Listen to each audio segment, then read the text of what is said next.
us.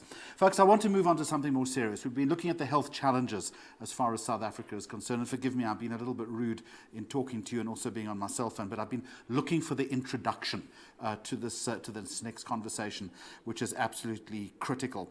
South Africa, by all standards, all measurable standards around the world, is considered to be, and I quote, a food secure nation. That we are able to adequately feed every one of our 55 million people. But I don't think I need to tell you that the reality is very, very different.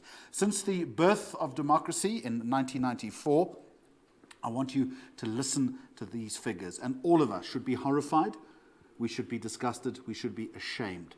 But it should also be a call to action for all of us. 1 in 4 people in South Africa right now currently suffers from hunger on a regular basis.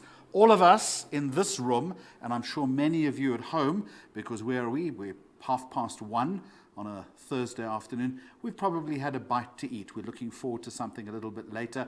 We're probably going to have a decent dinner tonight. That's not the reality for many, many South Africans. 1 in 4 people currently suffers from hunger on a regular basis. And more than half of South Africa's population, so let's call that conservatively, let's call it 20 million people. It's more than that, but let's conservatively call it 20 million people, live in such precarious circumstances that they are at risk of going hungry. To that end, I am going to be in conversation with Andy Du Plessis, who is the manager, or managing director, should I say, of the NGO FoodForward SA. And he's going to talk to me in just a moment.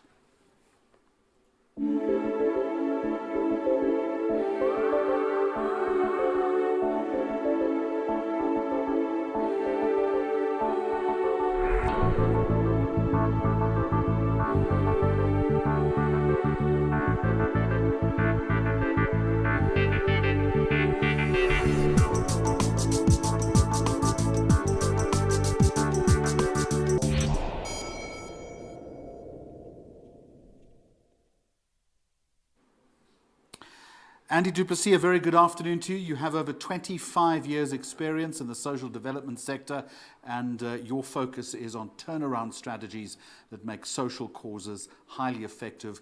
Your hope, your goal, your aspiration is to achieve greater social impact, and you have a firm focus on hunger in South Africa. Shamefacedly, I have just told our delegates today that 1 in 4 South Africans go to bed hungry every night. More than that, as much as half of this population live in circumstances where they are in danger of facing some degree of starvation. You are right at the coalface, so to speak. You interact with this issue each and every day. What is your assessment? What is the overall picture? And how worried are you?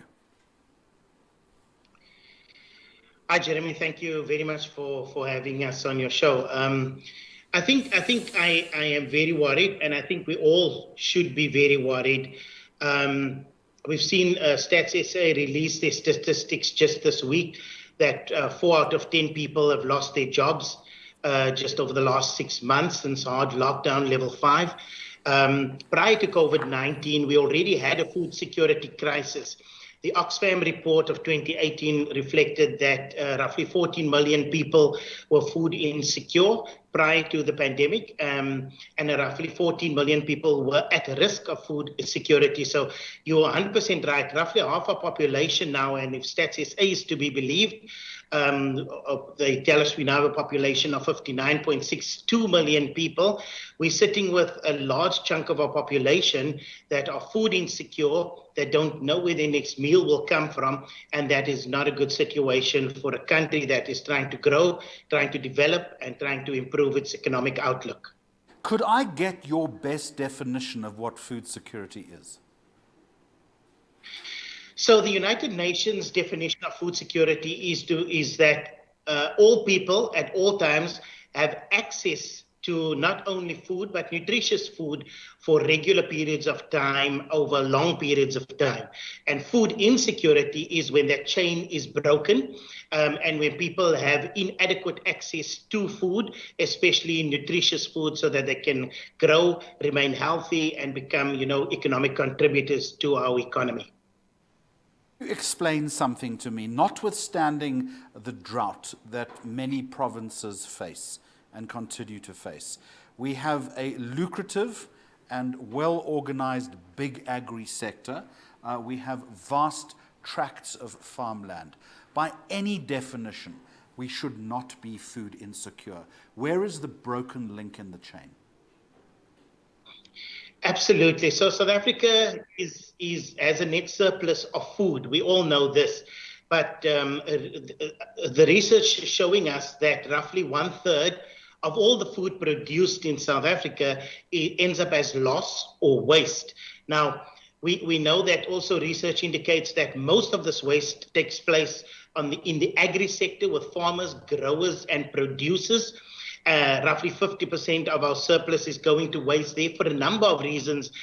Goods that are out of specification that can't be sold, there's no access to markets, goods get damaged because of cold storage, lack of cold storage facilities, etc. Those are the main reasons in the agri sector. Then in the manufacturing sector, we are finding that still huge amounts of food end up as waste, and for a number of reasons. Keep in mind that the supply chain in South Africa is huge and complex.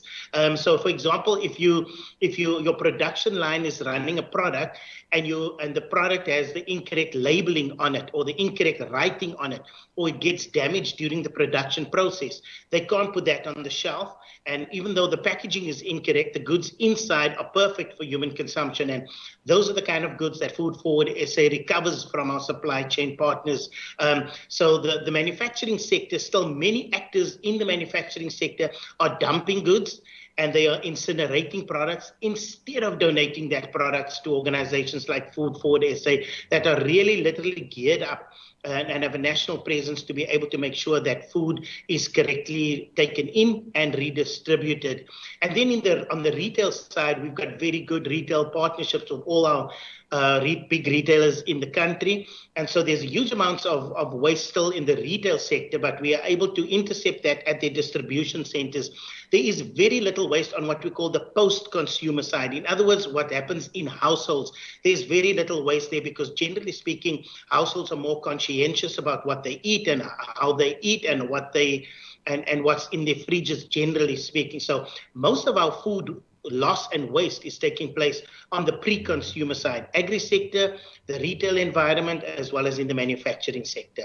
When you use words like dumping and incineration, it beggars belief. But I'm sure that there is a reason that sector in the supply chain would float as to why they do that. What is that, and is it a sufficient justification? So on the agri side, just think about this for an example. A farmer would grow, but he's got no control over what is ready when it's time to harvest. But he may be growing for a manufacturer or for a retailer. And what happens is the retailer wants a very specific tomato, for example, no blemishes, a very particular size, and they want only a very specific quantity. So the farmer, what does he do with the rest of what he's harvested? He can't sell it on to someone else because of agreements he may have with whoever he's been, the retailer or the manufacturer. And so what he's got to do is some products he can dig a hole, which is what a lot of farmers do. They dig a hole and they dump the stuff in a hole. But a lot of stuff can't be dug in a hole because it has an adverse effect on the soil. So they have to take it to a landfill, and they've got to dump it in landfill. So that's one of the examples in the agri sector.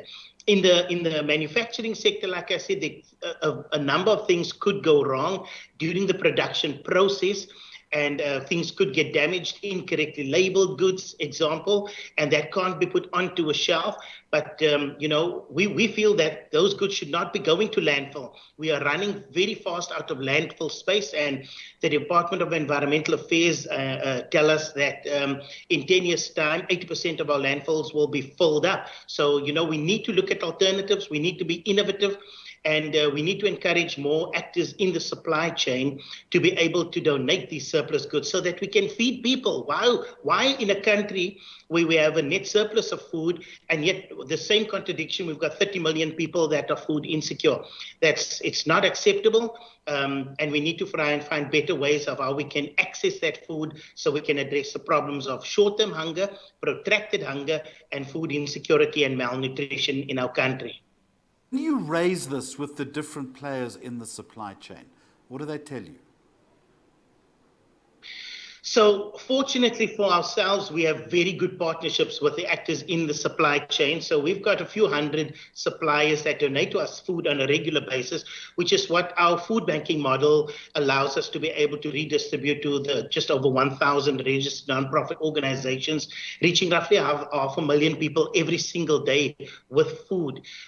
So those conversations are easy to have because they understand that it is not only good business as a good corporate citizen to donate their surpluses, but it's also good for business because we give 18A tax certificates for their donations, and they save on their bottom line because they don't have to pay these huge amounts of dumping costs at the landfills. So they understand that, but I think it's convincing manufacturers that are very much concerned about the liability issue. As you can understand, if you just look 2 years ago about the listeriosis outbreak and how that affected some of our large manufacturing companies. So we understand that they are hesitant. However, we have systems and processes in place to make sure that food is checked, it is sorted, it is stored. We don't give any food that's not edible for human consumption. All our food is still within date, and so it's good, and 80% of the food that we redistribute is nutritious food.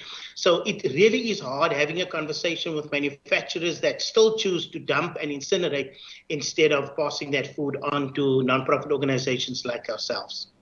You fix this with better legislation? Absolutely. And this has been, for the last 4 years now, we've been pushing with government, and it hasn't materialized, and now we're trying to work through political parties to be able to put this and table this with government. We've actually put together an Ubuntu bill between ourselves and workmen's attorneys, and we've come up with a piece of legislation that incentivizes manufacturers to donate under certain conditions. We don't say we give them a blank check and they can do whatever they please. There are certain conditions, but we want to incentivize them to do that. So definitely, I know the Department of Environmental Affairs National has certain targets of reducing organic waste to landfill, especially food waste. But it's not enough to set targets. We need legislation in place so that country, and this is what's happening in countries like France and Italy and Paraguay and elsewhere in the world, where it's against the law to dump and incinerate food that's still edible and good for human consumption. So we feel that legislation is key, but we are not getting the take-up in government to be able to drive this, particularly because, where in government does this land? We've got the Department of Trade and Industry on the one hand, we've got the Department of Health on the other hand, and we've got the Department of Environmental Affairs. Our view is all three departments should form a task team collaboratively and come up with legislation and legislative framework around two things. One, incentivize our manufacturers to donate. Two, let us get better data as to what is ending up in landfill and who are the main actors that are dumping these huge amounts of surplus stuff, and where in the supply chain is most of this food being dumped, and how can we look at innovative ways of recovering this food. In the meantime, though, there's got to be short-term intervention, and the Institute of Risk Management, along with a number of other professional bodies that I will name shortly, have been part of your campaign, securing quality and nourishing lives. To date, we have raised, you have raised, they have raised 77 million rand. There is also a call that is going out to our delegates today to donate, to help as much as you can, and you will find the details, or I'll give you the details on how to donate a little bit later on. But we've been talking, Andy, in policy terms, in statistical terms, and in legislative terms. I want you now to put a human face on the crisis that we are facing. 1 in 4 South Africans going to bed hungry. Half of the population living in precarious circumstances where they may not they could conceivably find themselves going to bed hungry at night. Again, it is a national shame. You deal with people right on the front line of this crisis. I want you to tell me a story. I want you to tell me about a person or a family that you're helping, where they are, what they look like, what you're giving them, what difference you're making to their lives.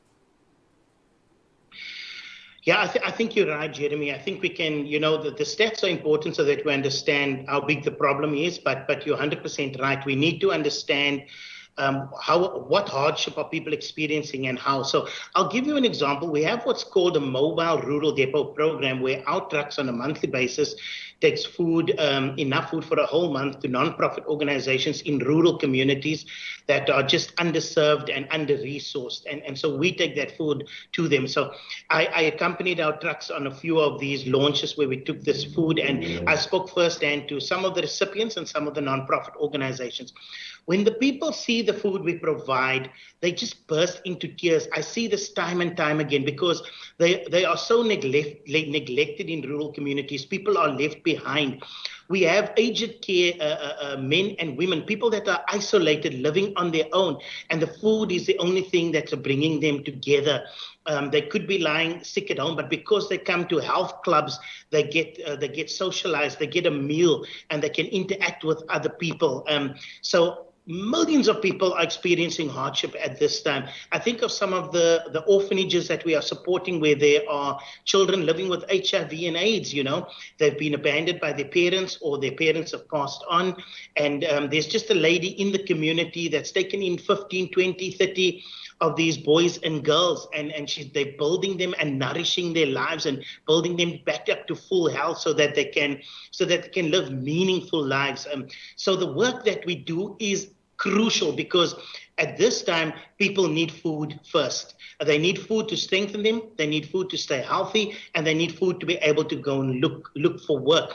We support a number of nonprofit organizations that focus on development, education, skills development, and care for abused women. So in many ways, we are using surplus food as a catalyst for social change in communities, in underserved communities, because food acts as an incentive for people to complete a course, a rehab course, for example, or a course on how to rebuild your life once you've come out of prison and you're an ex-offender, how to go do a job interview, what are the right things to answer, how do you address yourself. And in many ways, we're supporting early childhood development centers, and because they're making these huge savings because we're providing the necessary nutrition, they can take in more children off the street, they can keep the school fees low, they can employ more teachers, and in that way, early childhood education is being given to more children, which is part of our problem in our society today.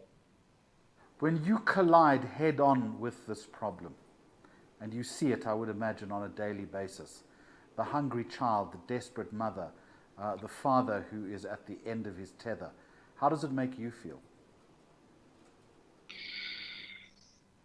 In many ways, it makes me feel helpless, and it makes me feel hopeless that we can't help everyone that needs support. So on the one hand, I have that feeling. But on the other hand, I feel inspired. I feel we can do more. I feel we can be more innovative. We've just introduced a piece of technology a few years ago where we're connecting local beneficiary organizations to retail stores like Woolworths, Pick n Pay, and Food Lovers Market so that they can collect food even there, and that way giving access to food. So I remain hopeful that we can, as we scale up, we can reach more people.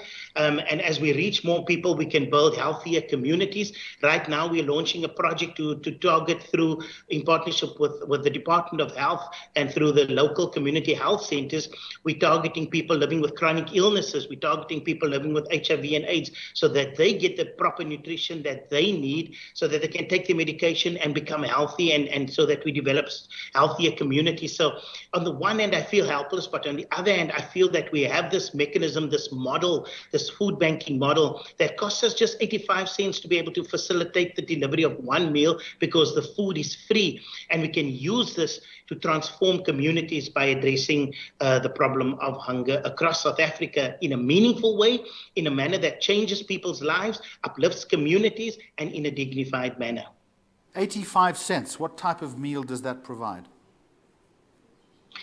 So the way our model works is we contact with supply chain partners and they donate their food. So we get huge amounts from farmers of fruits and vegetables in the retail space with companies like Pick and Pay and Food Lovers Market and ShopRite, Checkers and Woolworths.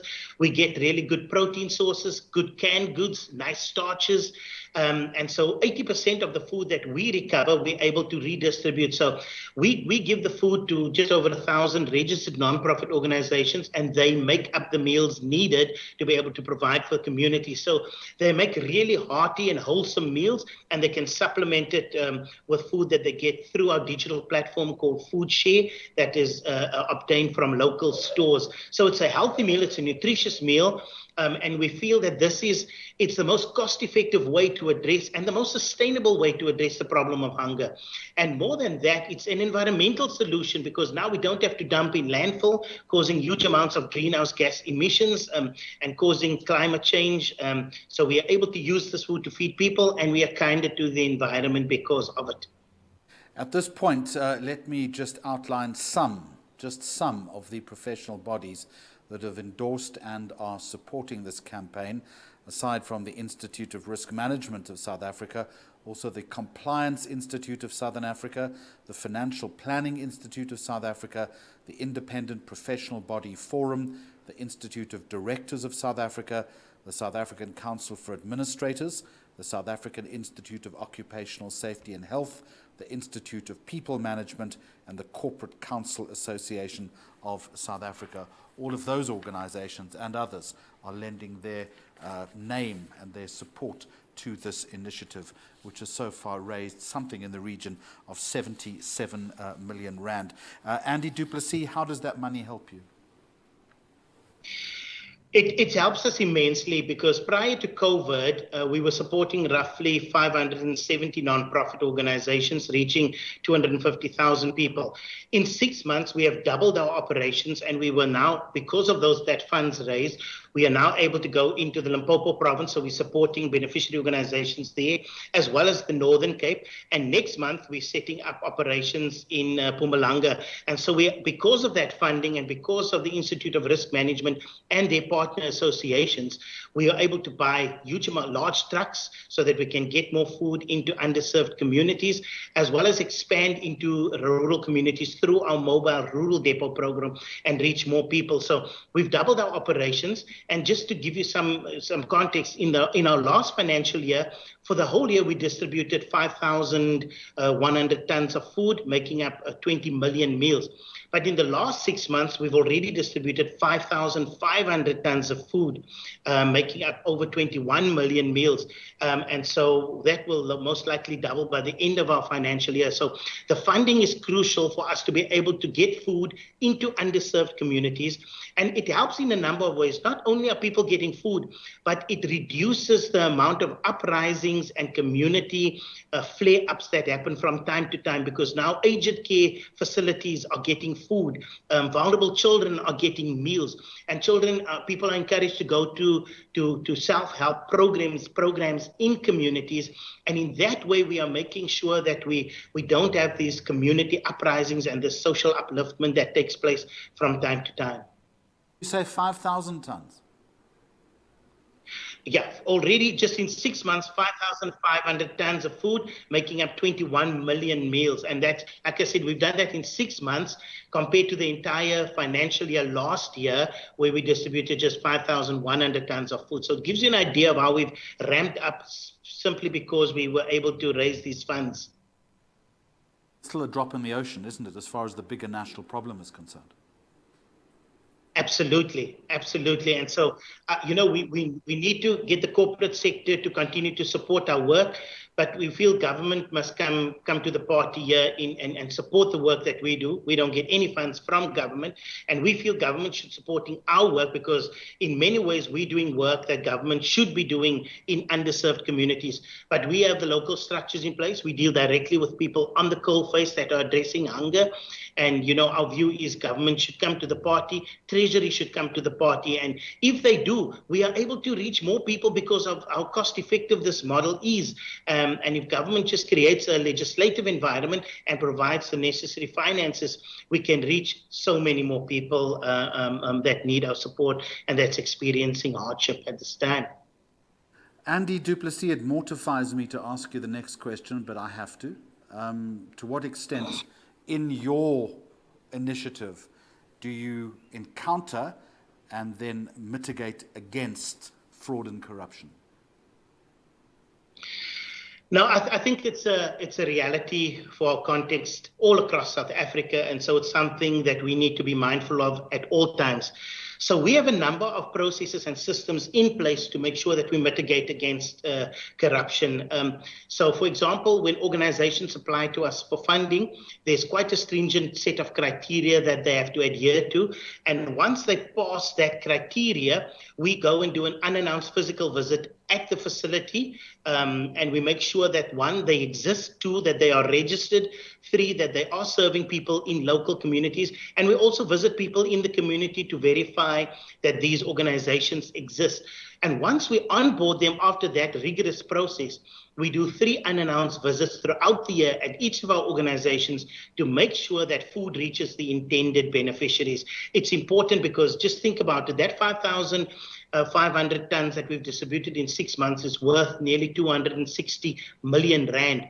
And we have to make sure that that food, the processes are in place to make sure that that food benefits communities and reaches the intended beneficiaries. So it's a reality in our industry, it's a reality amongst nonprofit organizations, but we have good governance and systems, processes, monitoring and evaluation processes in place to make sure that we, as best we can, we address any corruption, any maladministration, and food being used for other purposes other than for the intended purpose. I want to close the circle on this conversation, and I want you to address the crisis of hunger as far as risk is concerned. And I would suggest to you that a hungry workforce poses a greater propensity of risk to an organization. And I guess that's why it's important for risk professionals to engage with the issue and hopefully with this initiative. Absolutely. I think we need to understand that although hunger directly impacts roughly half our population, everybody in this country is affected by this problem. And it's important that we understand it. It's important that we understand the risks involved. And it's important that we look at ways of how we can collaboratively mitigate against those risks. So one of the things that we have to make sure that we continue to do is to allow communities to have a voice. 2, make sure that we understand the problems, social problems in communities. And 3, make sure we address those social problems through systems and processes that are cost effective so that we address these problems.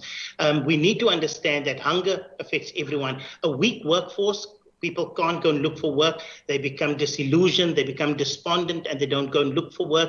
People that are on chronic medication and people that have compromised immunity, they need to take food in order for them to take their medication. So we must make sure that we look after our people, develop healthy communities, and make sure we get greater access to food for those that need it. I will give our delegates details a little later on how to donate, and I sincerely hope that this conversation has sparked you to do exactly that. Andy Du Plessis, Managing Director of FoodForward SA, thank you very much indeed. We're going to take a short